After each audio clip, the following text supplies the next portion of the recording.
bless you, sir. Thank you.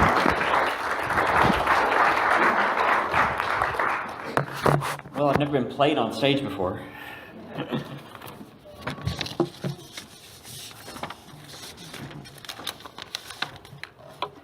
Good morning. I'd like to start off with something what we call the Sailor's Creed. I am a United States sailor. I will support and defend the Constitution of the United States of America, and I will obey the orders of those appointed over me. I represent the fighting spirit of the Navy and those that have gone before me to defend freedom and democracy around the world. I proudly serve my Navy's combat team with honor, courage, and commitment. I am dedicated to excellence and the fair treatment of all. The Sailor's Creed was written as an ethos to the sailors, so something for them to live by, in order to truly understand and support the Navy and the U.S. Constitution. The Creed is recited before most every training evolution. It is to remind us of what we have fought for, what we are fighting for now, and what we stand for. Simply put, it is used to help inspire us. Each service has a very similar creed to do the same. Thank you for giving me the opportunity today to speak with you on this for our Veterans Day service. 2 years ago, Brother Ivan asked me to speak before. I had just returned from Afghanistan. The Lord must have been talking to you, because He must have been telling you to ask me to speak. Because at that time I had a very, very heavy heart and was not sure exactly how to express it and express what was going on. That Sunday service really gave me the opportunity that I needed to start a healing process.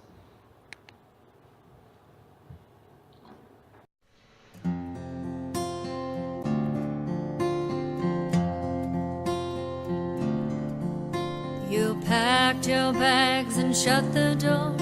You crossed the sea to fight a war. You didn't know just what would happen to ya. Stepped in the dirt, boots on the ground, and gunfire was the only sound. And to yourself you whispered hallelujah, hallelujah, hallelujah, hallelujah, hallelujah.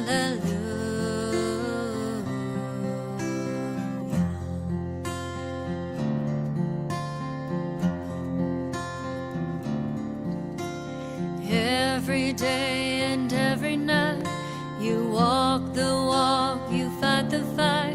You never saw the end in sight, now did ya? The days are washing a haze of red, the blood, the mud, too many dead. Your weary soul was crying hallelujah,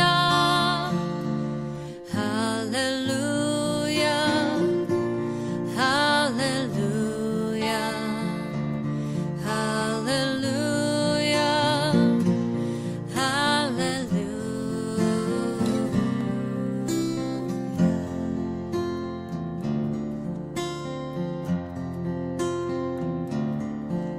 Too late to help you hear a shot. You know you're in a deadly spot. You never thought the day would come, now did ya? Your brother falls down to the ground. The enemy is all around, and from your lips you scream a hallelujah, hallelujah, hallelujah.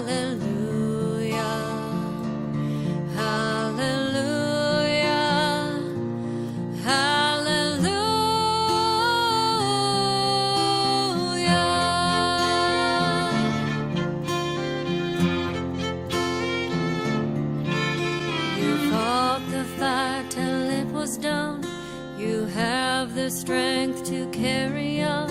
You thought it'd be much better back home, did ya? You try each day, keep pushing through, but the battle lives inside of you. It's a cold and it's a broken hallelujah. Hallelujah. Hallelujah. Hallelujah. Hallelujah.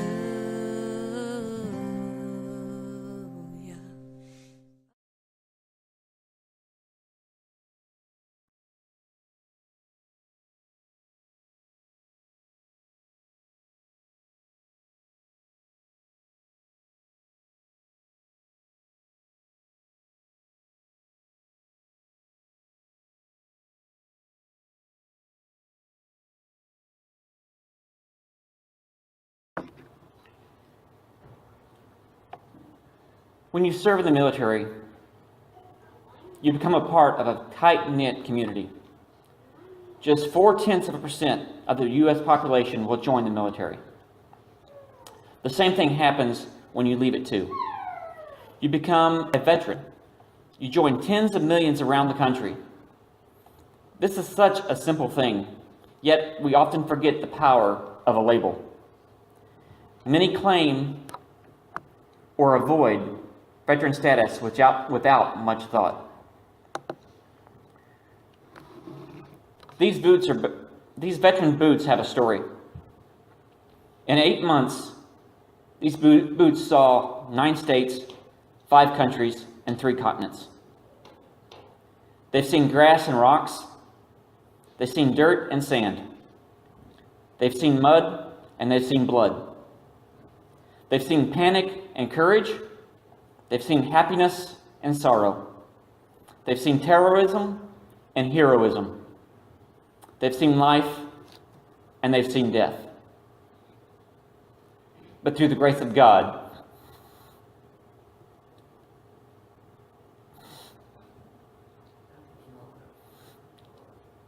these boots brought me home to my friends and family.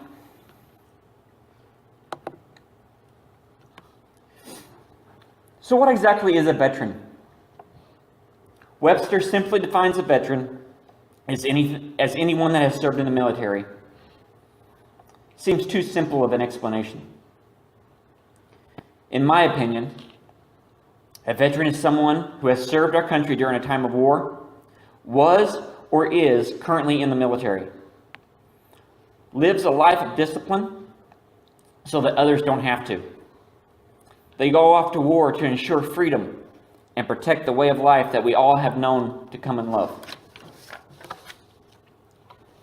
They are heroes to the ones back home, but to themselves, they're just normal people. They are modest. They don't look for publicity. They claim to just be doing their job.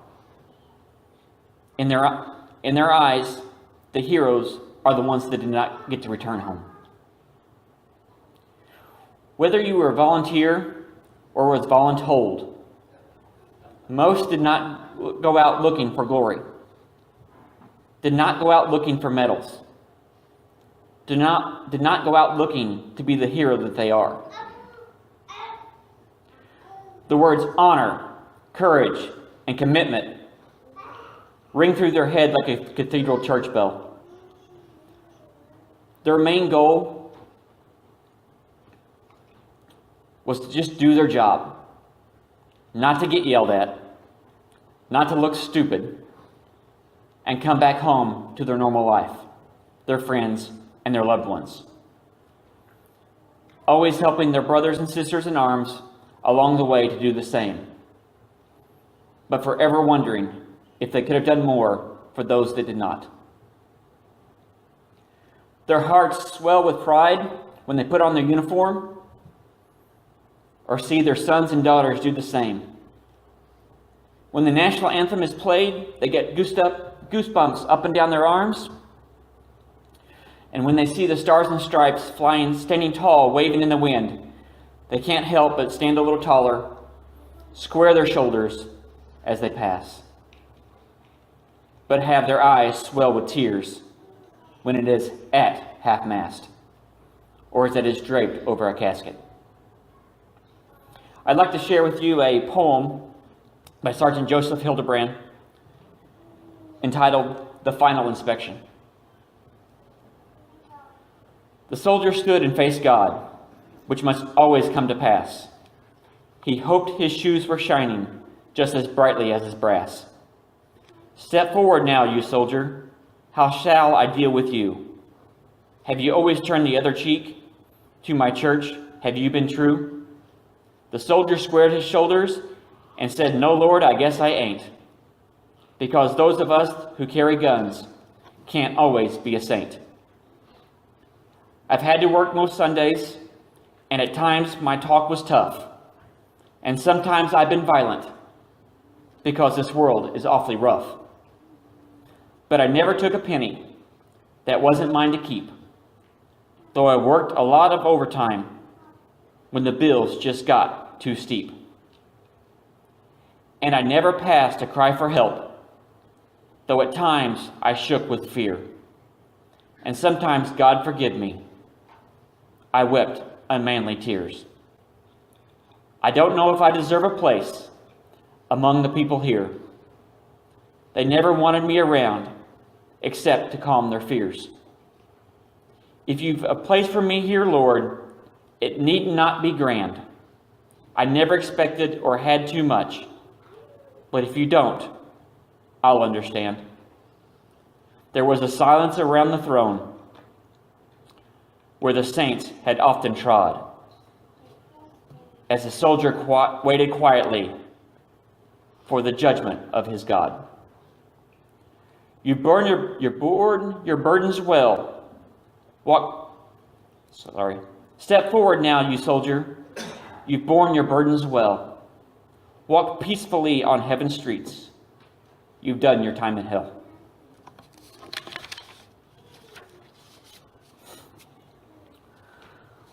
Whether they served in time of peace or a time of war, on the front lines or pushing papers, a veteran's life is forever changed by the time that they have served. Some find their experiences hard to talk about.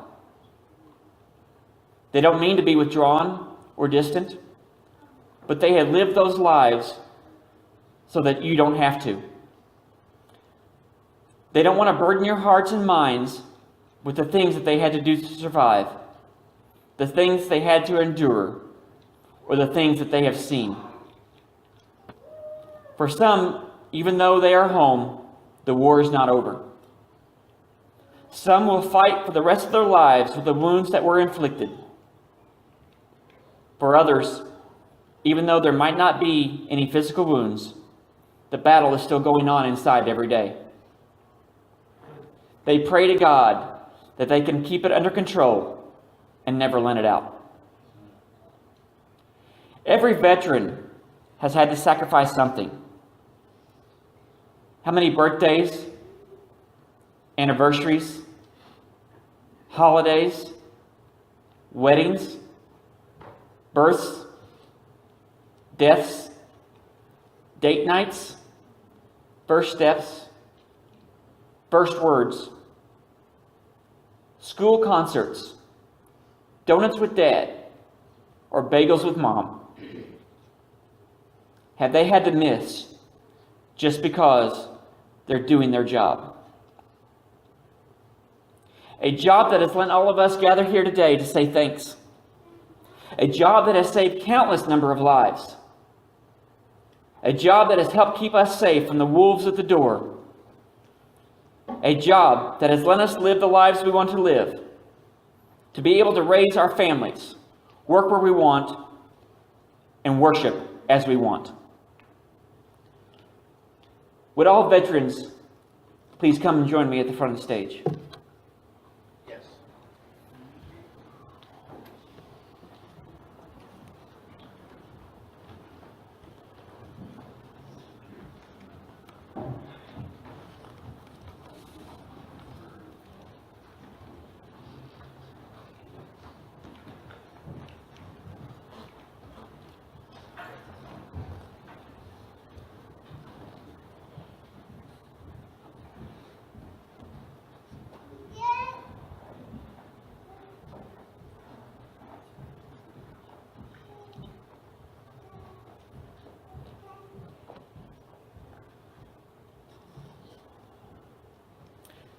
take a look at the front of the auditorium.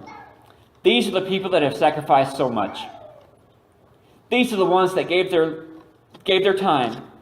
These are the ones who are in the dirt, in the sand, in the mud. And these are the ones that have fought to keep us safe. These are the ones that just doing their job. These are the men that are part of the 7.3% of the U.S. population that can proudly claim the title as veteran. These are the men that proudly fought for you.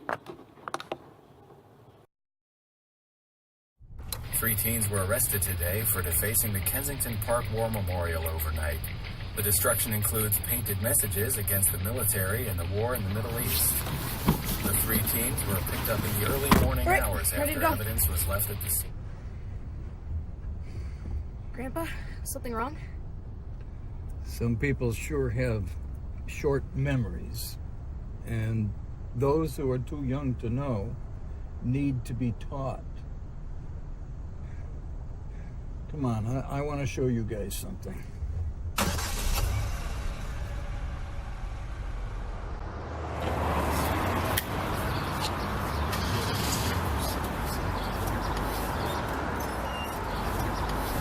Yesterday, December 7th, 1941, a date which will live in infamy. The United States of America was suddenly and deliberately attacked by naval and air forces of the Empire of Japan. At dawn on the morning of the 6th of June, 1944, 225 Rangers jumped off the British landing craft and ran to the bottom of these cliffs. 225 came here. After 2 days of fighting, only 90 could still bear arms. These are the boys of Puente Hope. These are the men who took the cliffs. These are the champions who helped free a continent. These are the heroes who helped end a war. You are men who in your, quote, lives fought for life and left the vivid air signed with your honor.